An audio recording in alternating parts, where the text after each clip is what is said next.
Bonjour et bienvenue dans Forge Sacrée. Je suis Jean-Claude Tissier. Et si vous êtes ici aujourd'hui, c'est peut-être parce que votre cœur cherche un peu plus de lumière, de paix, ou simplement un moment pour se rapprocher de Dieu. Dans ce podcast, nous prenons le temps de revenir à l'essentiel. La foi, les Écritures et la manière dont le Seigneur agit dans nos vies, même au cœur des épreuves. Car il y a des moments où la vie ressemble à une forge. Des moments où les questions sont nombreuses et où nous ne comprenons pas toujours ce que Dieu est en train de faire. Mais les Écritures nous rappellent que le feu ne sert pas seulement à éprouver le métal. Il sert aussi à purifier et à le façonner. Alors prenez ce moment pour une pause spirituelle, un moment pour réfléchir, pour écouter, ou pour laisser la parole de Dieu éclairer votre chemin. Bienvenue dans Forge Sacrée. Ici nous croyons que nous sommes tous façonnés par le feu, mais gardés par l'amour.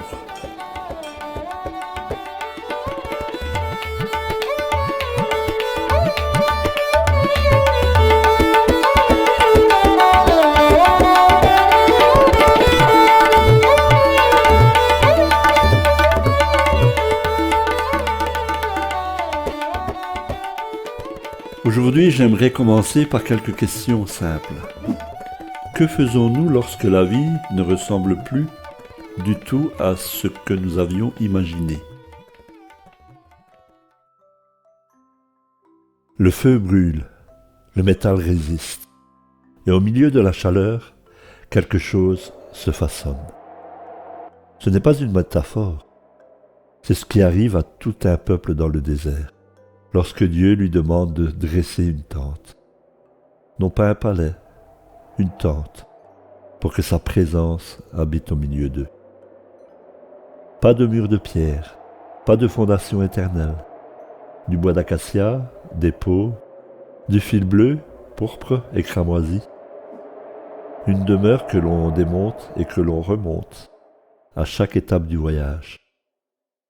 Et pourtant, c'est précisément là, dans cette fragilité, que le Seigneur choisit de poser sa gloire. Il le dit lui-même à Moïse, avec une simplicité qui devrait nous arrêter. « Ils me feront un sanctuaire, et j'habiterai au milieu d'eux. » Pas un temple pour impressionner, un sanctuaire pour habiter. Dieu ne cherche pas un décor, il cherche une demeure au milieu de son peuple. Même un peuple en marche, même un peuple encore couvert de la poussière de l'esclavage. Aujourd'hui, dans cet épisode de Forge Sacrée, nous entrons dans le tabernacle. Nous traversons son parvis, son lieu saint, son lieu très saint. Et nous découvrons que chaque planche, chaque autel, chaque sacrifice était une lettre d'un message plus grand.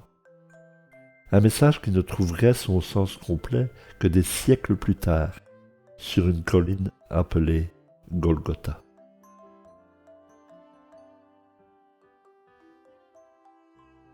Il y a une chose de profondément humain dans cette scène du désert. Un peuple qui vient de sortir de la servitude, qui n'a rien construit de ses mains depuis des générations, sinon ce qu'on lui a forcé à bâtir, et à qui Dieu demande, pour la première fois, de donner librement. Qu'il m'apporte une offrande, de tout homme qui la fera de bon cœur, dans Exode 25:2. De bon cœur, pas d'obligation, pas par peur. Cette nuance change tout. Avant même de parler de sacrifice, Dieu parle de disposition du cœur. Et nous comprenons cela, n'est-ce pas? Nous connaissons cette tension intérieure entre ce que nous donnons par devoir et ce que nous offrons réellement avec joie. Combien de fois avons-nous prié, lu les Écritures, servi quelqu'un, non pas parce que notre cœur y était, mais parce que nous savions que c'était la bonne chose à faire. Le tabernacle nous rappelle qu'il existe une autre manière de s'approcher de Dieu, pas celle de la liste des tâches accomplies, celle d'un cœur qui se rend disponible, même imparfaitement, même timidement. Mais avant d'atteindre cette disponibilité du cœur, Israël devait apprendre une vérité plus confortable encore. On ne s'approche pas de Dieu n'importe comment. Une sainteté parfaite ne tolère pas l'indifférence du péché. Et c'est exactement ce que l'architecture du tabernacle allait enseigner pas à pas. Le tabernacle n'était pas un simple bâtiment. C'était une leçon construite en 3 dimensions. D'abord, le parvis extérieur où se trouvait l'autel des sacrifices. C'est là que tout commençait, par le sang, par l'offrande, par la reconnaissance qu'une relation rompue avec Dieu ne peut être restaurée sans qu'un prix soit payé. Les Écritures sont sans ambiguïté à ce sujet. Car la vie de la chair est dans le sang. Je vous l'ai donné sur l'autel, afin qu'il serve d'expiation pour votre âme, car c'est le sang qui a fait l'expiation pour l'âme. Ça, on le retrouve dans Lévitique 17:11. Ensuite venait le lieu saint, avec le chandelier, la table des pains de proposition, l'autel des parfums, un espace de lumière, de communion, de prière, montant comme une fumée odorante devant le Seigneur. Et enfin, séparé par un voile tissé de bleu, de pourpre et de cramoisi, le lieu très saint, où reposait l'arche de l'Alliance, et où nul, sinon le grand prêtre, une fois par an, ne pouvait entrer. Ce voile n'était pas un détail architectural. Il représentait notre séparation de la présence de Dieu. Une fois par an, au jour de l'expiation, le grand prêtre franchissait ce voile, après avoir offert un sacrifice pour lui-même et pour le peuple. Le Seigneur l'expliquait ainsi. « En ce jour, on fera l'expiation pour vous, afin de vous purifier. Vous serez purifiés de tous vos péchés devant l'Éternel. » Ça, on peut le retrouver dans Lévitique 16:30. Et il y avait ce moment particulier où le grand prêtre posait les mains sur un bouc vivant et confessait sur lui les péchés du peuple, avant de le relâcher au loin. Le bouc emportera sur lui toute leur iniquité. Ça, c'est dans Lévitique 16:22. Le péché ne peut être admis en la présence de Dieu. Mais plutôt que de détruire ou chasser le pécheur, Dieu fournissait un autre moyen. Un substitut prendrait la place. Toute cette pédagogie, le sang, le voile, le bouc, racontait une seule histoire, encore et encore, jusqu'à ce que le peuple ne puisse l'ignorer. Quelqu'un devait porter ce que nous ne pouvons porter nous-mêmes. Et lorsque Moïse acheva enfin l'ouvrage, dans une obéissance minutieuse à chaque détail prescrit, quelque chose d'extraordinaire se produisit. Alors la nuée recouvrit la tente de la rencontre, et la gloire de l'Éternel remplit le tabernacle. Exode 40:34. Tout ce système, le sang, le voile, le bouc, la fumée d'encens, n'était pas une fin en soi. C'était une ombre projetée vers l'avant, une attente de celui qui lui donnerait enfin tout son sens. Le livre de Mormon le déclare avec une clarté saisissante. Le sacrifice de Jésus-Christ est le grand et dernier sacrifice. Oui, pas un sacrifice d'homme, ni d'animal, ni d'aucune sorte d'oiseau, car ce ne sera pas un sacrifice humain, mais un sacrifice infini et éternel. Alma 34:10. Chaque agneau immolé sur l'autel du tabernacle pointait vers l'agneau de Dieu. Chaque grand prêtre franchissant le voile annonçait le seul vrai grand prêtre, qui n'aurait besoin d'aucun sacrifice pour lui-même, parce qu'il n'avait aucun péché à couvrir. Et le voile lui-même, cette barrière tissée séparant l'homme de la présence de Dieu, trouvant son accomplissement le jour où, au moment de la mort du Sauveur, un voile bien réel se déchira, signe que le chemin vers le Père venait enfin de s'ouvrir pleinement.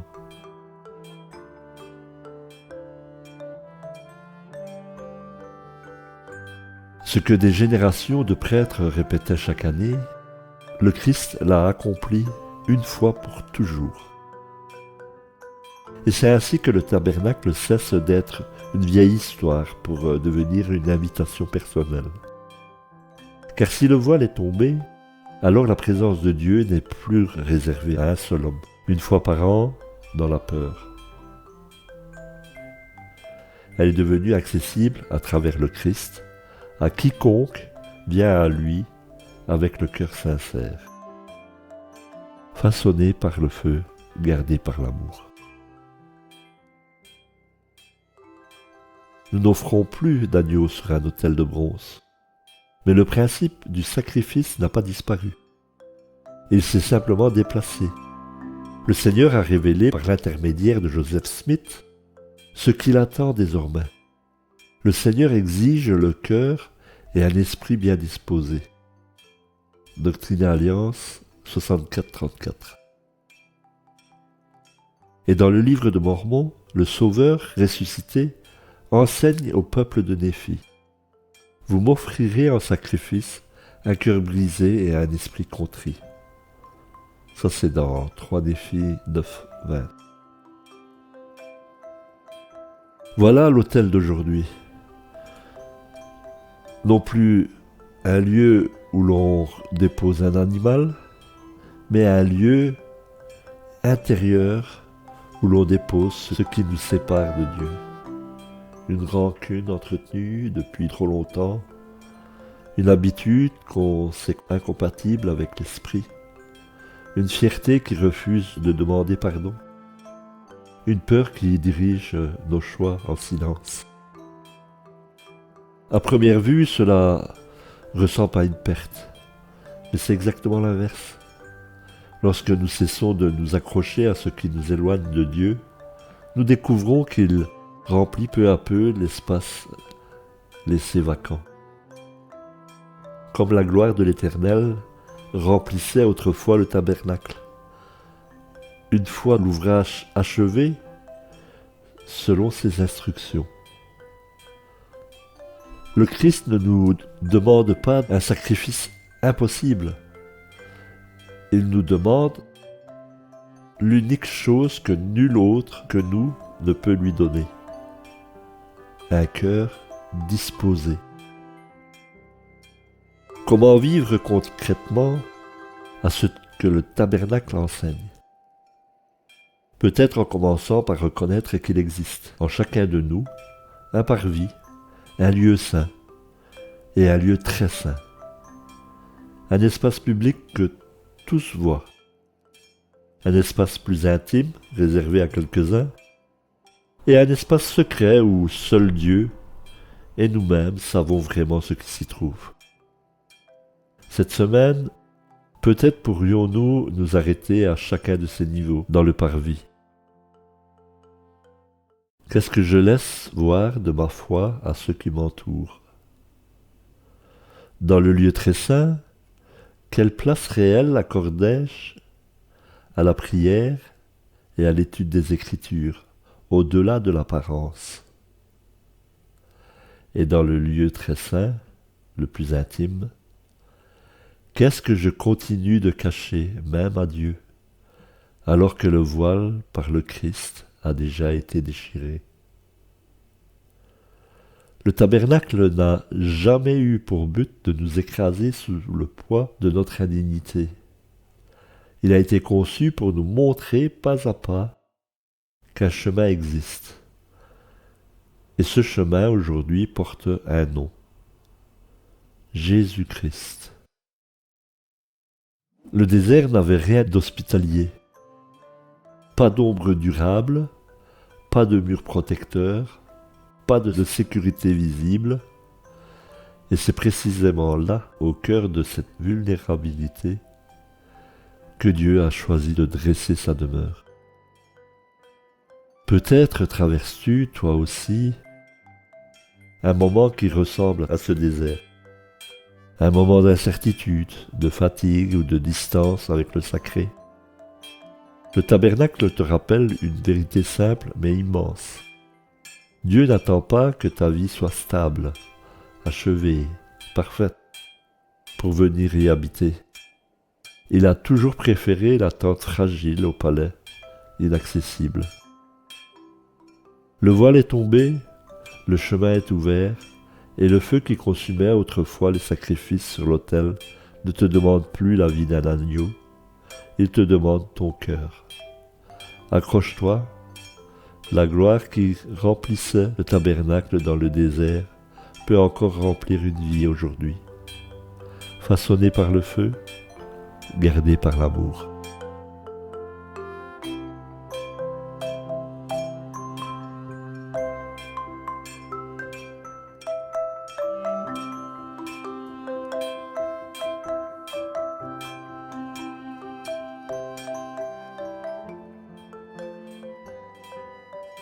Merci d'avoir passé ce moment avec moi dans Forge Sacrée.